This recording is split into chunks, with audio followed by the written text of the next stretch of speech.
இன்னைக்கு இந்த வீடியோவில் சிக்கன் வச்சு ஒரு ஒயிட் குருமா தான் எப்படி செய்யுதுன்னு பார்க்க போகிறோம். இதோட டேஸ்ட் வேறு லெவலில் இருக்கும். இது எப்படி செய்யுதுன்னு இந்த வீடியோவில் போய் பார்க்கலாம் வாங்க.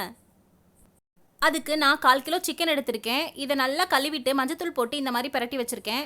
நான் இங்கே கம்மியான குவான்டிட்டியில் தான் செய்ய போகிறேன். உங்களுக்கு வேணும்னா இந்த அளவுகளை அப்படியே அதிகப்படுத்தி செஞ்சுக்கோங்க. இப்போது இதுக்கு தேவையான பொருள் என்னென்னு பார்க்கலாம். இந்த குருமாவை நீங்கள் ரொம்ப குறைவான நேரத்திலே செஞ்சு முடிச்சிடலாம். அதுக்கு நான் இங்கே 10-15 சின்ன வெங்காயத்தை இந்த மாதிரி உரிச்சு வச்சுருக்கேன். நீங்கள் பெரிய வெங்காயம் கூட யூஸ் பண்ணிக்கலாம்.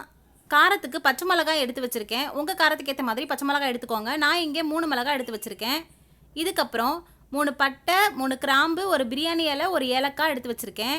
இதுக்கப்புறம் 5-6 முந்திரி பருப்பு, 1/4 டீஸ்பூன் கசகசா எடுத்து வச்சுருக்கேன். கூடவே 2 இன்ச்சு 5-6 பல் பூண்டை இந்த மாதிரி கட் பண்ணி வச்சுருக்கேன். 1/2 டீஸ்பூன் சோம்பு எடுத்து வச்சுருக்கேன். இதுக்கப்புறம் 1/4 கப் தேங்காய் எடுத்து வச்சுருக்கேன். அதோட கருப்பு பகுதியை நீக்கிட்டு வெள்ளை பகுதியை மட்டும் இந்த மாதிரி கட் பண்ணி எடுத்து வச்சுருக்கேன். 2 டேபிள் ஸ்பூன் தயிர், அதுக்கப்புறம் கொஞ்சம் சின்ன வெங்காயம், கருவேப்பிலையை கட் பண்ணி வச்சுருக்கேன். அவ்வளோதான் இதுக்கு தேவையான பொருட்கள். நாம் எடுத்து வச்சுருக்கிற இந்த பொருளிலிருந்து சில பொருட்களை மட்டும் மிக்ஸி ஜாரில் சேர்த்துட்டு ஒரு பேஸ்ட்டாக அரைச்சி எடுத்துக்க போகிறோம். அந்த பொருள் என்னென்னு பார்க்கலாம் வாங்க. அதுக்கு இந்த மாதிரி ஒரு மிக்ஸி ஜார் எடுத்துக்கோங்க. இதில் சின்ன வெங்காயம், பச்சை மிளகா, இஞ்சி, பூண்டு, சோம்பு, முந்திரி பருப்பு, கசகசா, தேங்காய் இதை மட்டும் மிக்ஸி ஜாருக்கு மாற்றிக்கலாம். மாற்றிட்டு லைட்டாக தண்ணி விட்டு இதை ஒரு பேஸ்ட் மாதிரி அரைச்சி எடுத்துகிட்டு வந்துக்கலாம். இந்த மாதிரி அரைச்சி எடுத்துகிட்டு வந்ததுக்கப்புறம் ஒரு பவுலுக்கு மாற்றிட்டு இதை அப்படியே வச்சுருங்க. இதுக்கப்புறம் ஸ்டவ் ஆன் பண்ணி ஒரு கடாய் வச்சுக்கோங்க. அதில் 2 டேபிள் ஸ்பூன் நல்லெண்ணெய் சேர்த்துக்கோங்க. நான் இங்கே நல்லெண்ணெய் சேர்த்து பண்ணுறேன். உங்களுக்கு விருப்பமான ஆயில் சேர்த்து நீங்கள் பண்ணிக்கோங்க. இப்போது இந்த ஆயில் சூடானதுக்கப்புறமா இதில் நம்ம எடுத்து வச்சுருந்த பட்டை, கிராம்பு, பிரியாணி இலை, ஏலக்காய் இதை சேர்த்துக்கோங்க. சேர்த்துட்டு இதை நல்லா ஒரு தடவை வதக்கி விடுங்க. இந்த மாதிரி வதக்கி விட்டதுக்கப்புறமா நாம் கட் பண்ணி வச்சுருந்த சின்ன வெங்காயம், கருவேப்பிலை இதில் சேர்த்துக்கலாம். இதையும் சேர்த்துட்டு நல்லா வதக்கி விடுங்க. இந்த சிக்கன் ஒயிட் குருமா நீங்கள் இட்லி, தோசை, பூரி, சப்பாத்தி, ஆப்பம், இடியாப்பம்னு எல்லா டிஃபன் ஐட்டம் கூடவும் வச்சு சாப்பிடும்போது சூப்பராக இருக்கும். இந்த மாதிரி வதக்கி விட்டதுக்கப்புறமா இந்த குருமாவுக்கு தேவையான உப்பு சேர்த்துக்கோங்க. மறுபடியும் இதை ஒரு தடவை நல்லா வதக்கி விட்டுக்கோங்க. ஸ்டவ்வை மீடியம் ஃப்ளேம்லேயே வச்சுட்டு வெங்காயம் நல்லா பொன்னிறமாகி வர வரைக்கும் நல்லா வதக்கி விட்டுக்கோங்க.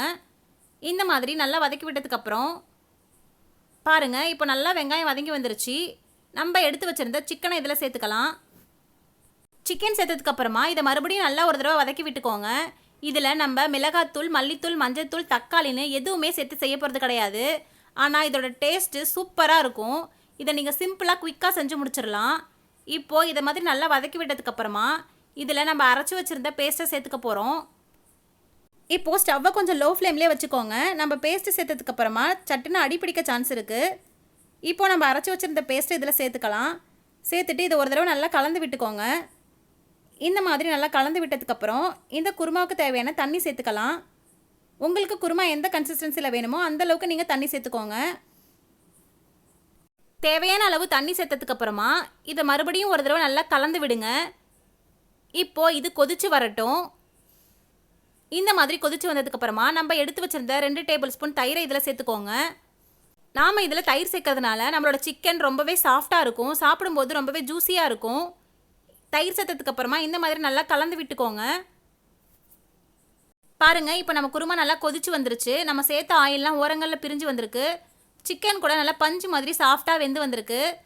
பாருங்கள், நான் உங்களுக்கு எடுத்து காட்டுறேன் சிக்கன் பீசஸ்லாம் எவ்வளோ சூப்பராக வெந்து வந்திருக்குன்னு. அவ்வளோதான், நம்மளோட குருமா இப்போ ரெடி ஆகிடுச்சு. இதில் பொடியான இருக்குன்னு புதினா மல்லியை கொஞ்சம் சேர்த்துக்கோங்க. சேர்த்துட்டு ஸ்டவ்வை ஆஃப் பண்ணிவிடுங்க. இதை இப்போ வேறு ஒரு பவுலுக்கு மாற்றிக்கலாம். பாருங்கள், இப்போது இந்த மாதிரி ஒரு பவுலுக்கு அதை மாற்றியாச்சு. நம்மளோட குருமா பார்க்கவே எவ்வளோ சூப்பராக ஜூஸியாக இருக்குன்னு பாருங்கள். இதை நீங்களும் உங்கள் வீட்டில் ட்ரை பண்ணி பார்த்துட்டு எப்படி இருந்ததுன்னு மறக்காமல் கமெண்ட்டில் சொல்லுங்கள். இந்த மாதிரியான நிறைய வீடியோஸ்க்கு என்னோட சேனலை லைக் பண்ணுங்கள், ஷேர் பண்ணுங்கள், மறக்காமல் சப்ஸ்கிரைப் பண்ணுங்கள். தேங்க்ஸ் ஃபார் வாட்சிங். பாய்.